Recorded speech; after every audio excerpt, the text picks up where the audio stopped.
Thalita sempre soube. Desde muito criancinha, ela já sabia que ela nascera para ser jornalista.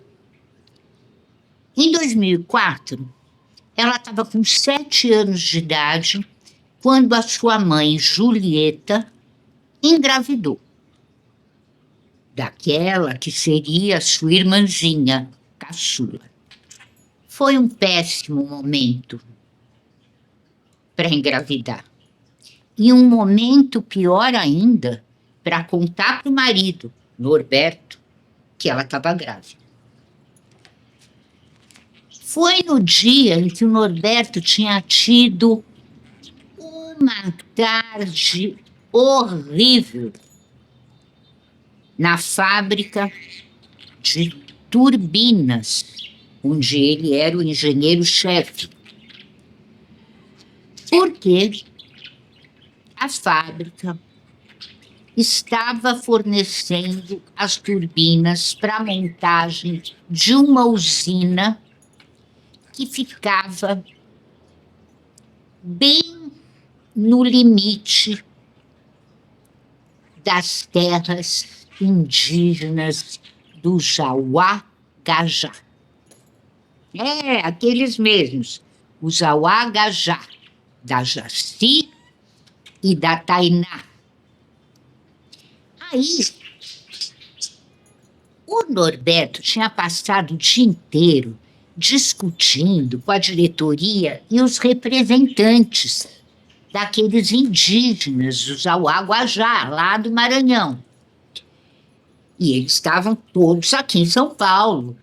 Vieram para a fábrica para discutir, porque eles não aceitavam que a usina fosse construída ali, no limite das terras deles. Do outro lado do rio, os indígenas diziam: vai mudar o curso do rio, vai mudar a irrigação das terras. Nós vivemos de caça, pesca, coleta. Vai prejudicar a nossa vida. Sabe Deus o que vai acontecer com as terras da nossa aldeia.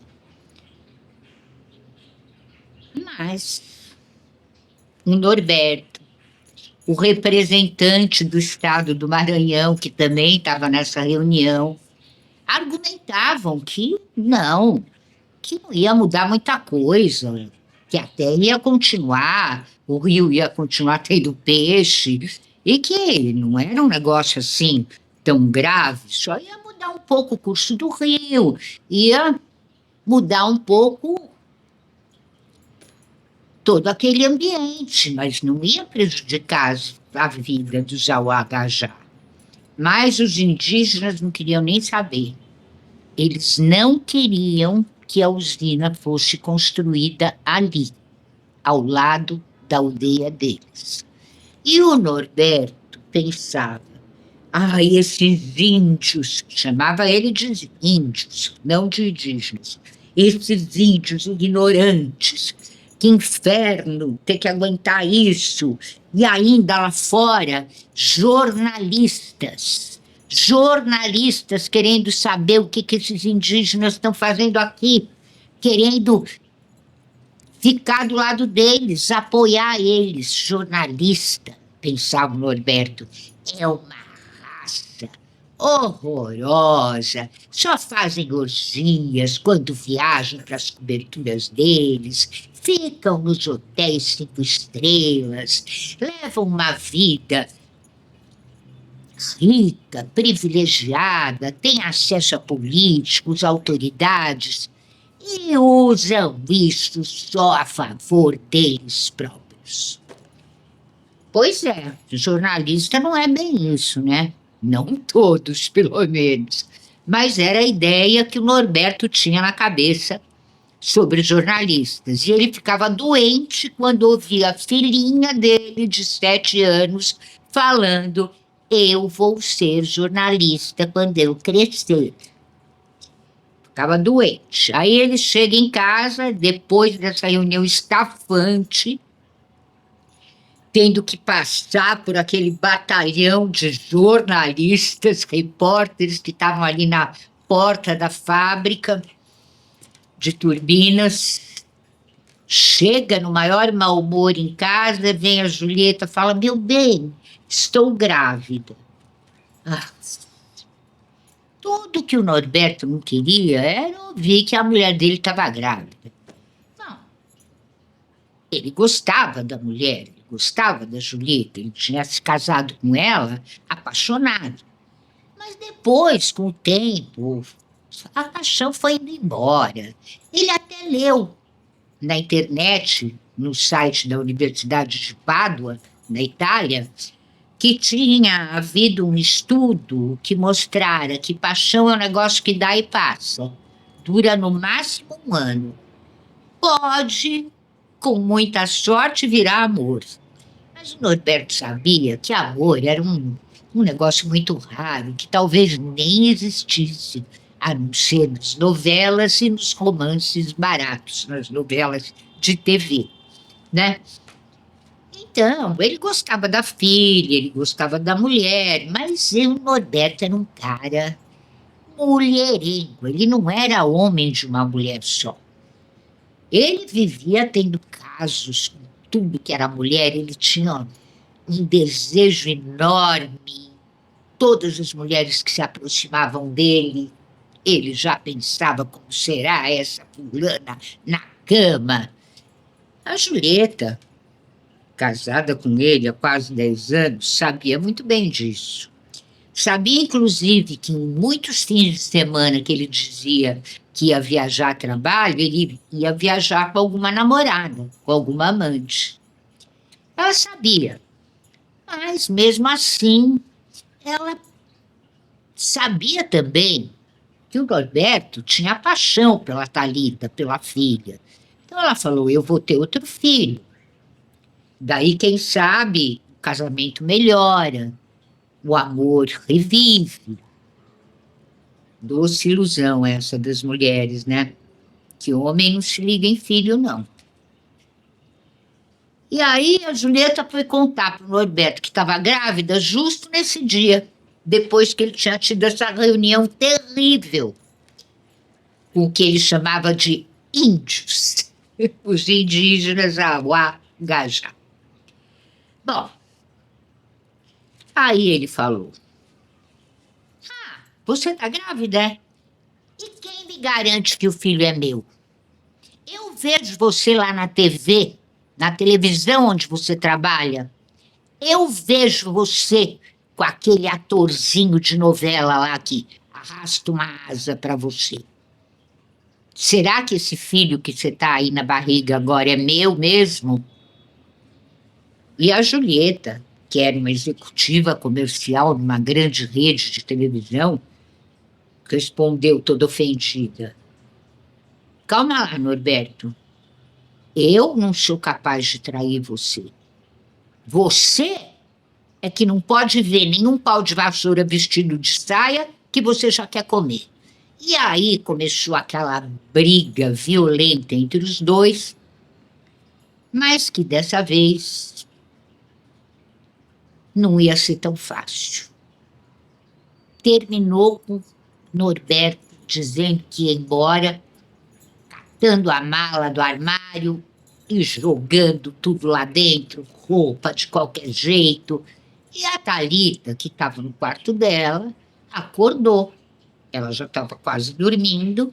Ela acordou com aquela barulheira, porta de armário batendo, gritos, a Julieta chorando, em prantos, e o Norberto gritando, e a Thalita foi saindo do quarto e chegou perto. Aí vem a Julieta, agarra a filha, e a Thalita chorando, chorando, e a Julieta tentando levar ela de volta para o quarto.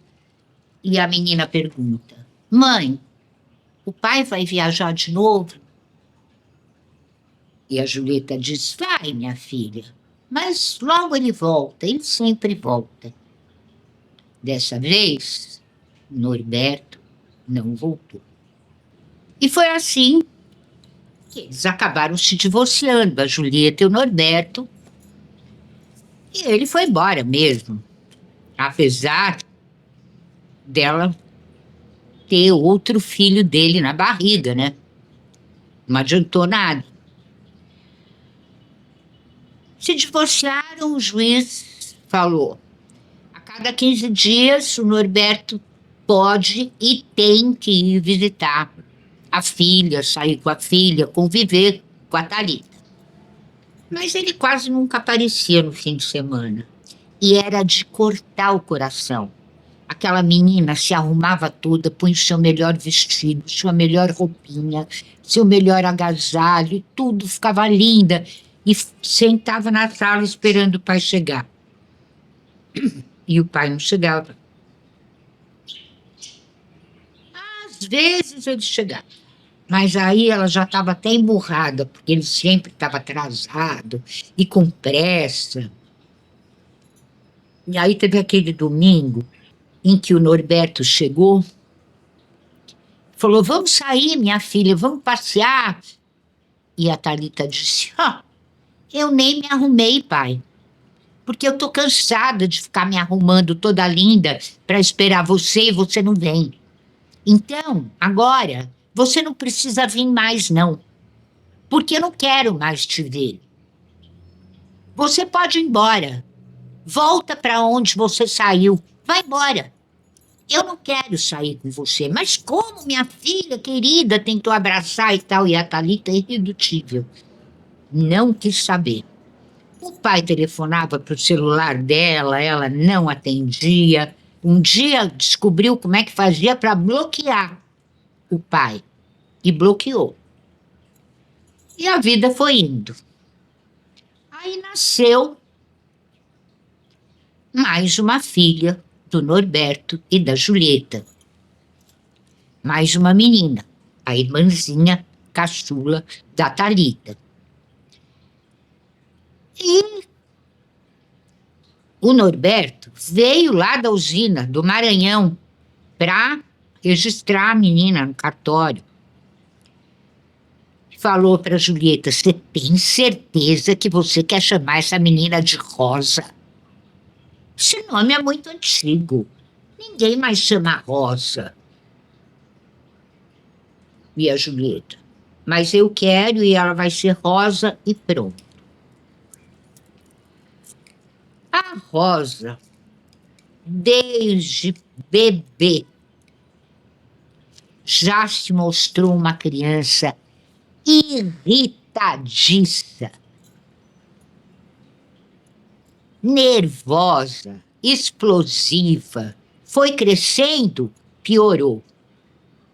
Era uma menina cheia de vontades, e teimosa, e briguenta, irritada, sempre de mau humor, completamente diferente da irmã mais velha, a Thalita, que era um amor de pessoa. E a Thalita e a Julieta faziam tudo para agradar a Rosa, mas nada estava bom para aquela menina. Tudo era ruim. E a Julieta se sentia culpada por isso. Porque a Julieta pensava: eu passei uma gravidez triste com a separação, do fim do meu casamento. Eu estava angustiada. Apesar de eu ter ido no psicólogo e ter ido fazer hidroginástica, como mandou a doutora Guilhermina, minha ginecologista, apesar de eu ter tentado superar a tristeza da separação, sabendo que meu marido era um mulherengo, então talvez fosse melhor separar mesmo, mas eu amava ele. E aquela dor da separação foi muito grande para mim. Durante toda a gravidez da Rosa, eu vivi angustiada, nervosa, triste, de luto mesmo. Foi isso que fez essa menina nascer desse jeito, irritada, irascível, insuportável. Que a menina era mesmo, insuportável. Bom, mas a Thalita e a Julieta iam toreando na medida do possível. Mas a Thalita já era quase uma jornalista, mesmo criança. Porque logo que a irmãzinha nasceu, ela escreveu uma matéria, assim, contando a beleza do parto, a beleza da mãe amamentando a nenenzinha, o quarto decorado e tal. Aí ela tirou fotos e os móveis e as coisas que a mãe tinha preparado para receber a nova filha. Fez uma matéria escrita linda. A Julieta ficou toda orgulhosa. Passou para todo mundo por e-mail. Naquele tempo ainda não tinha rede social, era só e-mail mesmo. Passou para a família inteira e acabou que a própria emissora de televisão, onde a Julieta trabalhava, se interessou pela história, foi lá, catou a Thalita, levou para um programa feminino à tarde.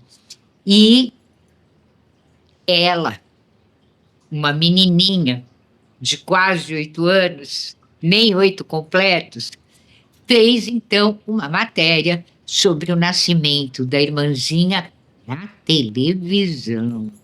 Imagina. Aí o tempo passou, a Rosa foi crescendo, a Thalita também. E em 2013, quando a Thalita tinha 16 anos, ela arrumou um emprego num jornal de bairro. Ela fazia reportagens comerciais.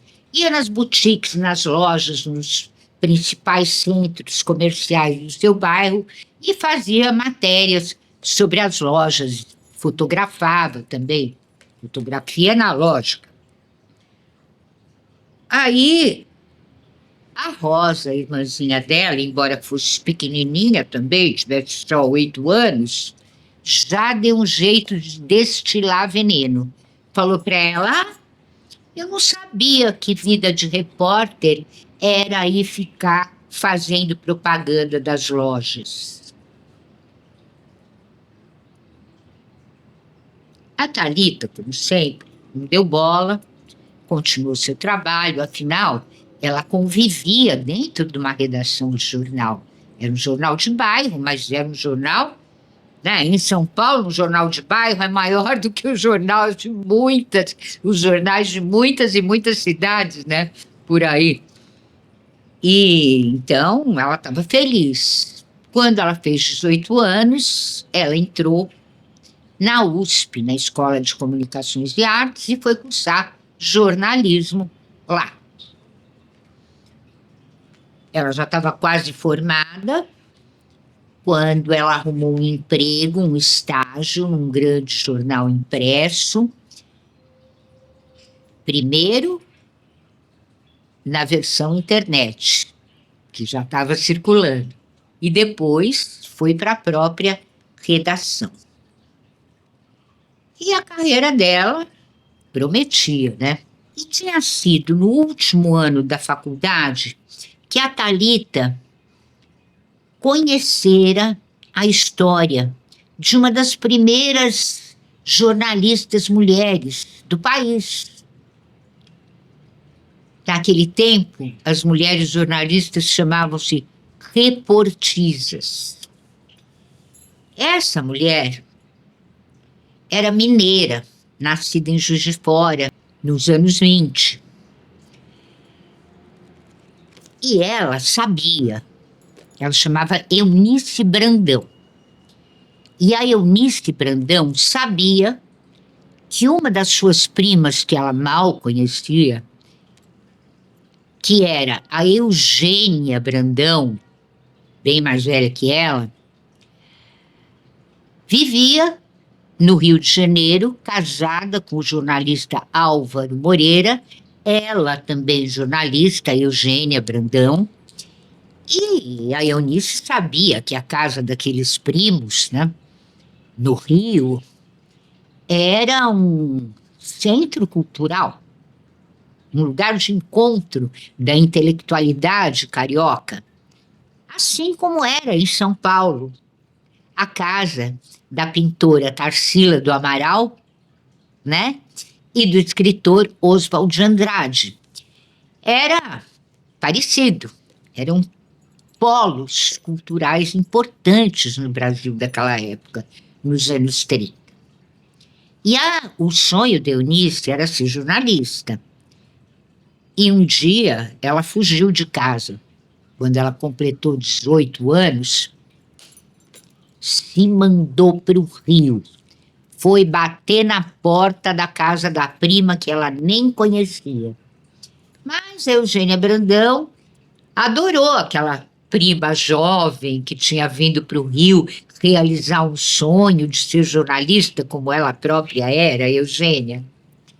E acolheu muito bem a menina e arrumou para ela um lugar no mesmo jornal onde ela trabalhava. Só que em 1937, Getúlio Vargas criou o famigerado Estado Novo. Botou o Partido Comunista na ilegalidade, começou a perseguir, virou um ditador, começou a perseguir todos os seus opositores, né? Mas barra pesada, na base da tortura, da intimidação, da sacanagem, aquela coisa de ditador que eu sempre falo para você, né? Que é tudo uma porcaria, não interessa se é direita ou se é esquerda. Toda ditadura é um lixo. E a Eunice, a prima de Eugênia, trabalhando no jornal, começou a ver todas as suas matérias mais progressistas sendo riscadas pelo lápis vermelho. Tudo era datilografado, gente, papel, máquina de escrever. E os censores riscavam trechos que eles achavam inadequados com lápis vermelho. E a Eunice não se conformava com isso. Foi reclamar para o diretor dela, para o editor. O editor disse, olha, Eunice, não tem jeito. Isso aqui é a política da rolha. Ou a gente cala a boca para certos aspectos, ou a gente vai fechar o jornal, vai perder o emprego, todo mundo vai ficar sem trabalho, não vai ter mais jornal. Então a gente tem que maneirar. A gente aguenta um tempo, um dia isso passa. Ditadura não dura para sempre, o Estado Novo não vai durar para sempre. Mas a Eunice não se conformava. Então, o que foi que ela fez? Na casa da Eugênia e do Álvaro, onde ela morava, a Eunice, tinha um mimeógrafo. E aí ela começou a reproduzir os textos censurados pelo censor do jornal, mimeografar e produzir as matérias completas com os trechos censurados, defendendo voto feminino, que tinha sido conquistado poucos anos antes, defendendo o direito da mulher, a legalidade do Partido Comunista, os sindicatos, os movimentos operários. Começou a distribuir na rua, mimeografava aquilo, né? Mimeógrafo era um aparelho a álcool que fazia cópias azuis. Você nunca nem sonhou com isso, né? Talvez no museu. Pois é, mas elas faziam, a Eugênia ajudava, né? E a Eunice fazia e distribuía pelo Rio de Janeiro, pelo bairro, pagava a molecada para entregar os panfletos. O DIP, Departamento de Imprensa e Propaganda, o famigerado DIP da ditadura do Getúlio Vargas, num minuto sabia quem era que estava espalhando aquele monte de papel mimeografado subversivo. Foram lá, prenderam a Eunice. Ela foi torturada, porque eles queriam que ela confessasse a ligação que ela não tinha com o Partido Comunista Brasileiro, que estava na ilegalidade. Torturaram barbaramente a coitada de Eunice. E como não conseguiram nada, um dia levaram ela de madrugada de volta para a casa da Eugênia e do Álvaro, jogaram ela na calçada, na frente da casa, e foram embora. E ela, desesperada, muito machucada, mas principalmente desesperada, porque os dedos dela tinham sido quebrados a marteladas. E ela chorava e dizia: eu nunca mais vou poder escrever. Eles quebraram os meus dedos. Uma semana depois, ela pegou uma pneumonia e morreu. A Thalita, quando conheceu essa história da Eunice Brandão, ficou muito impressionada. Ficou muito impressionada. E ela estava já, nessa época, trabalhando num jornal alternativo da internet, mas um jornal grande. Um jornal com muitos e muitos e muitos assinantes, seguidores. Um jornal respeitado. Um dos primeiros jornais mais respeitados da internet, que não estava ligado a nenhum outro órgão de imprensa. Era um jornal independente. E nesse ano tinha sido eleito presidente do Brasil um sujeito de direita, né? Negacionista, da direita mais intolerante, né? Um sujeito que não gostava de jornalista. E a Thalita, trabalhando nesse jornal independente, que não tinha rabo preso com ninguém, que vivia da colaboração dos internautas, não era nem de comercial, porque eles queriam ser completamente independentes. E soltavam o verbo, né? E a Thalita começou a ter muitos e muitos e muitos seguidores nas redes sociais. A Thalita ficou muito mais famosa do que ela tinha ficado como jornalista da grande imprensa, da grande mídia.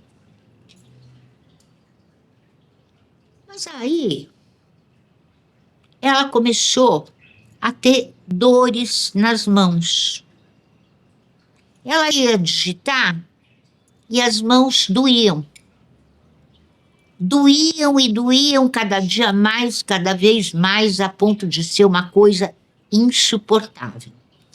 Ela foi reumatologista, ortopedista, um monte de médico, fez exames, aparentemente, nada estava errado. Não era artrite, não era artrose, ela não tinha nada, ela era jovem, né? Reumatismo é doença de gente mais velha. Ela não tinha nada, aparentemente. Ela, desesperada, não conseguia digitar. Imagina como é que ela ia trabalhar, né? Aí uma amiga falou: olha, você está influenciada pela história da Eunice Brandão. Você leu essa história, ficou horrorizada, eu lembro, a gente conversou sobre isso. Isso é uma coisa espiritual. Não é nem psicossomática, é espiritual. Se eu fosse você, eu ia procurar a Circe. E a Thalita: Circe? Quem é Circe? E a amiga explicou. A Circe é a bruxa mais sofisticada de São Paulo. Ela é cartomante, ela sabe ver não só as cartas, como as bolas de cristal. A Circe só atende político, figurão, milionário, numa baita de uma casa maravilhosa, com jardim cheio de árvores, com beladonas, que é a flor das bruxas. E a Circe é sábia, maravilhosa. Ela vai resolver o seu problema. Ela resolveu, disse a amiga Beth, o problema da minha amiga Maria Alcina. Outro dia mesmo, a Maria Alcina foi lá se consultar com ela. Você também devia ir. Vai lá, Thalita. ela vai dar uma solução para você. E a Thalita foi se consultar com a Circe. E a Circe disse: eu estou vendo aqui no seu destino resquícios de uma vida passada. Não entendi muito bem nem quando nem onde. Mas nessa vida passada você teve seus dedos das mãos quebrados a marteladas. E agora você pode estar revivendo isso. A sua alma trouxe isso de outras vidas. Mas talvez você precisasse de um outro tipo de ajuda. 2 tipos. Por exemplo, você me disse que o seu pai, você não se dá com seu pai está lá no Maranhão com as voltas com a tal usina que ele acabou indo dirigir, né? E aquela tribo que está do lado dessa usina no Maranhão, os Auá-Gajá, eles são muito espiritualizados. Eles são bruxos, são feiticeiros. Estão lá sofrendo nas mãos do seu pai, com as coisas que a usina está fazendo, com a terra que eles estão destruindo, poluindo, mudando o curso de rio, tudo isso que você mesma me contou, não é? E tem mais. Segundo você, o seu pai detesta jornalistas. Disse a Thalita: o meu pai virou bolsonarista. Tudo que ele consegue fazer na vida agora é odiar. Ele já não amava muito. Mas agora, a vida dele é um poço de ódio. Então, com a oposição de seu pai, os resquícios de uma outra vida, quando seus dedos foram quebrados, tudo isso junto, é melhor você convencer o seu editor lá na internet, no jornal, de te mandar para o Maranhão. Vai lá na aldeia do Auá-Gajá fazer uma matéria sobre esse conflito. O conflito entre os indígenas e os usineiros. Você não é jornalista? Não trabalha no jornal independente que denuncia muita coisa? Então, convence o teu editor e ele vai topar. É uma boa matéria. E depois, a segunda ajuda que você precisa é ir num médico psicossomático, que ele vai te ajudar. E a Thalita foi. E o médico falou para ela: olha, você ficou impressionada com a história dessa tal jornalista que teve os dedos quebrados a marteladas. De alguma maneira você incorporou isso. Eu não acredito que a sua bruxa Circe falou de outra vida. Mas que tem uma relação, claro que tem.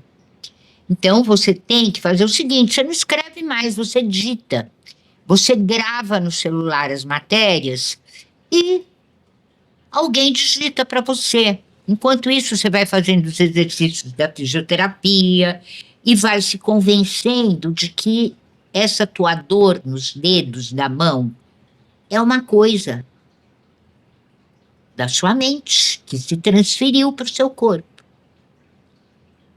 Tá bom. E a Thalita fez isso. Aí ela conseguiu que o editor dela mandasse ela mesmo para o Maranhão, para lá, para a aldeia dos Auá-Gajá. E lá na reserva, ela entrevistou alguns líderes indígenas, entre eles Tainá, a mãe da Jaci, né? E a Tainá contou para ela que aquela usina tinha sido construída quando a Jaci, a filha da Tainá, ainda era uma criança. E que tinham desviado o curso do rio, tinham feito um lago represado ao lado da aldeia, e o rio corria para o outro lado aí. Então a pesca foi muito prejudicada. E a própria terra, explicou a Tainá. A irrigação mudou. Antes era um rio de águas correntes. Agora é um lago. A água corrente está para lá. A terra foi ficando mais seca. As árvores mudaram, perderam o bicho. E até os passarinhos foram embora. Porque não estavam achando os galhos ideais para construir seus ninhos nas árvores. E é por isso que nós temos ido muito a Brasília. As lideranças do nosso povo, as lideranças da aldeia vizinha, que nos ajudam, e eu também, que sempre fui ativista em favor dos direitos dos indígenas, a gente tem ido para ver se a gente consegue, de alguma maneira, reverter essa situação. Porque os caraíbas dizem que a usina beneficia todo o povo do Maranhão e que nós somos apenas 450 indígenas, que não podemos nos opor a milhões de pessoas que estão sendo beneficiadas pela usina. E nós? Será que para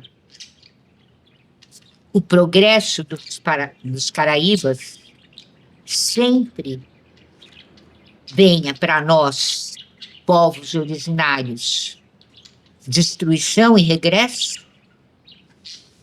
E a sua filha, perguntou Thalita, ela também é uma ativista, ela também é líder política? E a Tainá respondeu, não.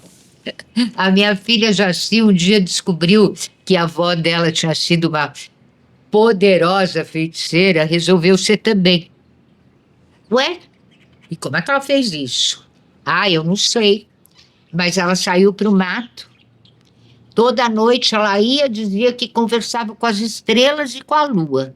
E que, inclusive, ela conversava com as estrelas que já tinham morrido há milhões de anos e cuja luz demorara todo esse tempo para chegar aqui na Terra. E essa luz trazia histórias antigas de outros povos, outros mundos, outras civilizações. E a Jaci foi ficando muito sábia, disse a Tainá. Então ela até vai nas nossas reuniões políticas, mas os conselhos dela são sempre espirituais, mágicos. Felipe? Então, essa é a participação da minha filha Jaci na nossa luta política. Aí a Thalita foi ouvir o outro lado, foi lá entrevistar o assessor de imprensa, conversar com o assessor de imprensa da usina. E ele veio com essa mesma cantilena, a usina super moderna, vai beneficiar, está beneficiando todo o povo do Maranhão, e essa meia dúzia de indígenas reclamando, e a vida deles não mudou tanto, eles é que têm que se adaptar, pereré, pereré, pereré. Então, a Thalita voltou da aldeia ao Agajá, ditando a matéria para o gravador do celular dela, né? E, para sua surpresa, foi a sua irmãzinha Rosa, aquela pestinha, que agora já estava crescidinha, que ajudou a Thalita digitando as gravações. E a Thalita agradecia.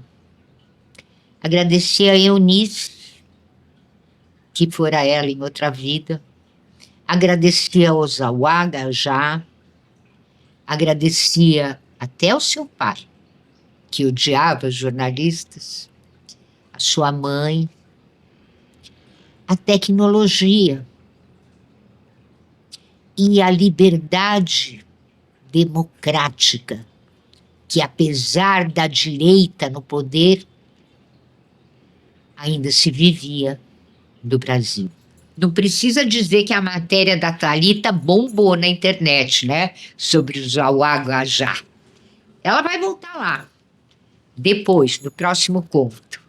Não, no nosso próximo programa.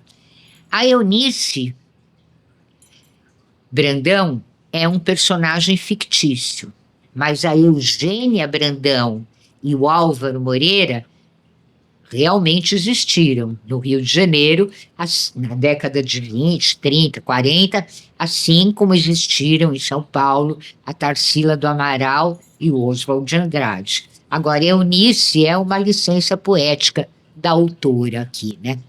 É isso. Gente, esse é o seu programa As Bruxas. Todas as terças, às 8 da noite, aqui, na sua TV Paradise. E eu sou Isabel Fonte Vasconcelos Caetano. Sou escritora, tenho 23 livros publicados e estou sempre aqui com você na sua TV Paradise e na nossa janela da Paulista toda iluminada, te contando aquela história de alguma bruxa poderosa. Semana que vem, a continuação da história da Thalita e da sua irmã Rosa. Um beijo e até a próxima!